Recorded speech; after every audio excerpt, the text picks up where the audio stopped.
Ahoj lidičky, vítám vás u dalšího videjka, mám pro vás další recenzi na další Nerf Blaster, dneska tady mám z Rival série Sideswipe. Jako vždy si projedeme nějaký základní informace o tom blasteru, řekneme si, jak se s ním zachází, jak se z ní střílí, ukážu vám nějakou střelbu a na závěr bude moje zhodnocení. Takže nějaký základní informace o tom blasteru, co vlastně vůbec je v tom balení. Najdete tam samozřejmě tady ten blaster, najdete tam tady tu nabíjecí páku, což je velmi zajímavý, protože tahle nabíjecí páka je první, která má tady ten kovový závit, takže nemusíte to tam narazit a v podstatě jakmile to tam dáte, tak už to nemůžete oddělat. A nebo není to tak, jak u ostatních Rival Blasterů, který to mají přehazovací vlevo a vpravo, že to je plastový. Můžete to našroubovat z levé strany, stejně tak to můžete našroubovat i z pravé strany. Takže záleží na vás, z jaké strany preferujete nabíjet blaster, nebo jestli jste praváci nebo leváci, což je luxusní. Tenhle blaster je použitelný z obou dvou stran. Akorát ta nabíjecí komora, kde máte vlastně zabudovaný zásobník, je z levé strany, není z pravé strany, takže když budete hrát touhle rukou, tak si musíte blaster otočit, abyste se dostali dovnitř do té nabíjecí komory nebo do toho zabudovaného zásobníku.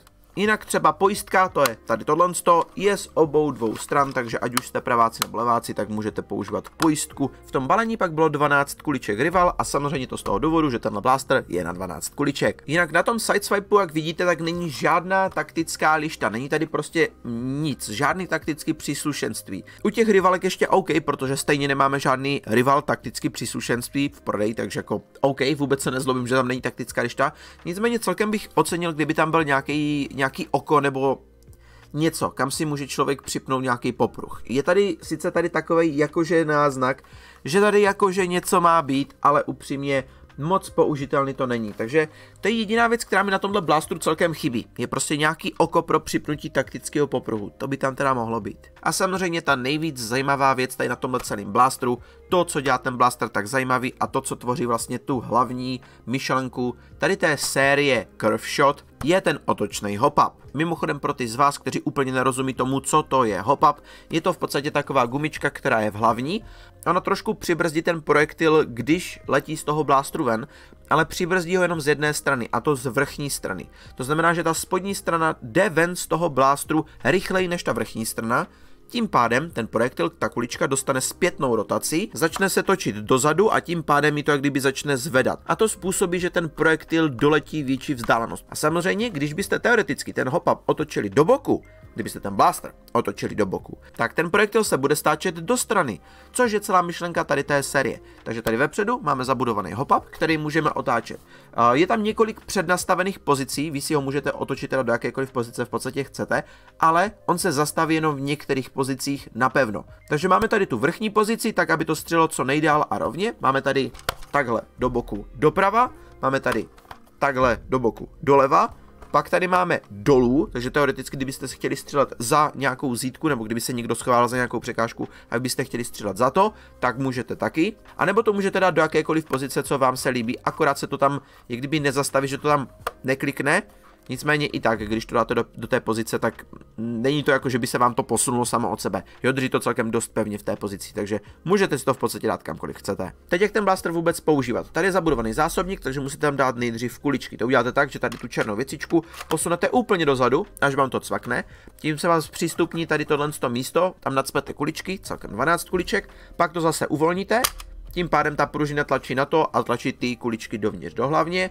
Pak zmáčknete nabíjecí páku, posunete dozadu, tím nabijete mechanismus, strčíte jednu kuličku do hlavně, dopředu, máte blaster nabitej, stačí odjistit, samozřejmě máte tady pojistku, takže odjistit, naměřit kam chcete, zmáčknout spoušť, blaster vystřelí.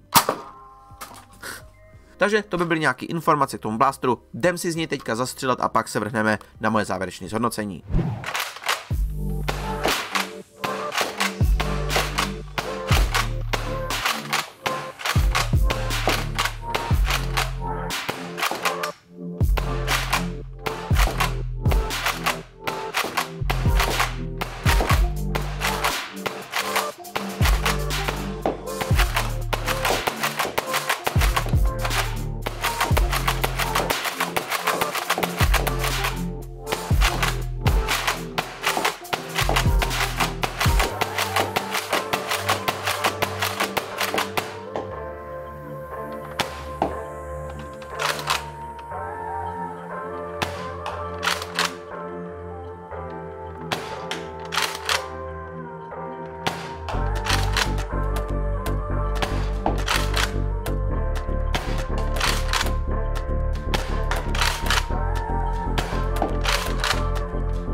Tak jo, to byla střelba, jsme zpátky, vrhneme se na moje závěrečné zhodnocení.